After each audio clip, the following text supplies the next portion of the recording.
How many times have you said the Our Father, the Lord's Prayer, without really thinking about what the words mean? So here's what I've been able to discern. So first of all, it acknowledges that God is our Father. He's our Creator. And as our Father, He's our protector. He loves us. It shows humility because when we acknowledge our place as His children, we're saying, you are the one in charge, we are your children. And as His children, that makes us all brothers and sisters. So it also acknowledges that as human beings, we are all related. So, hallowed be thy name. Hallowed means greatly revered and honored. So here we're offering praise to God. So we're just praising and honoring God. Thy kingdom come. Well, what is the kingdom? We are the kingdom. Every single person. God is building a kingdom. He wants to have friendship with us and union with Him for eternity. We're going to do whatever it takes to seek God on our own, strive to grow in our own faith and relationship with God, and encourage others, because we are the kingdom and so is everyone else. Thy will be done on earth as it is in heaven. So God gave us all free will to love and obey Him or not. Saying this line, we are again humbling ourselves to the point where we're relinquishing our free will in favor of doing the will of God our Father. Jesus teaches us this with His life as an example, by freely accepting His death by crucifixion, which was His Father's will. In Matthew 7:21, Jesus says, not everyone who calls me Lord, Lord will enter heaven. It's only the ones who do the will of my Father. Give us this day our daily bread.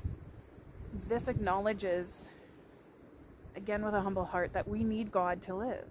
That God gives us everything that we need, our physical needs, our spiritual needs.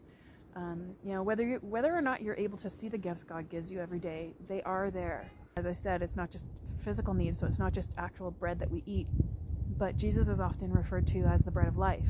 So Jesus gives us refreshment and nourishment of our spiritual needs. We're saying, every day just give us what we need. And forgive us our trespasses.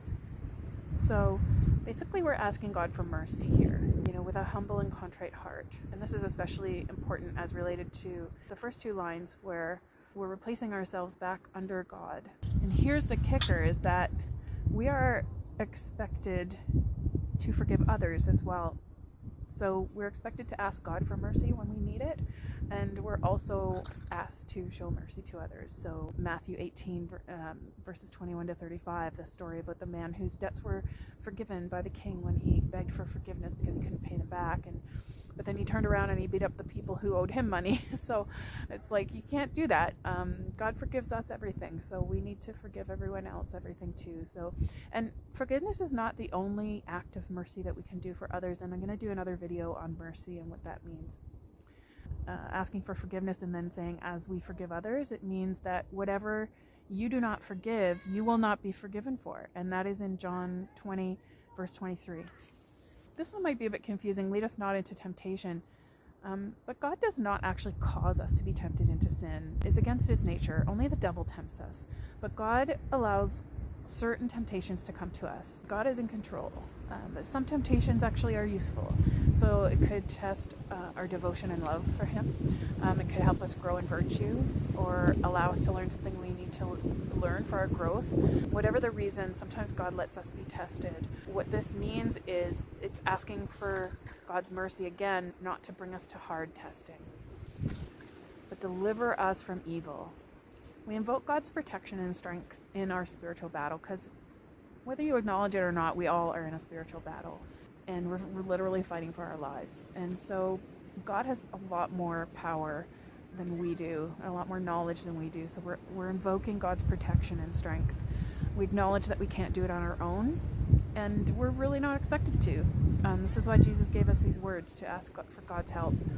We actually honor God because we acknowledge His supreme power above all, and by asking for His help, that's a way of honoring Him. So we ask for His help to win over demonic influences in whatever form they may take in our lives. And we say Amen because Amen means that we agree with everything that was just said in the prayer. I don't know if you've ever thought about the Lord's Prayer in that way. I hope that this helps to change your mind and give some more meaning to the prayer when you say it the next time.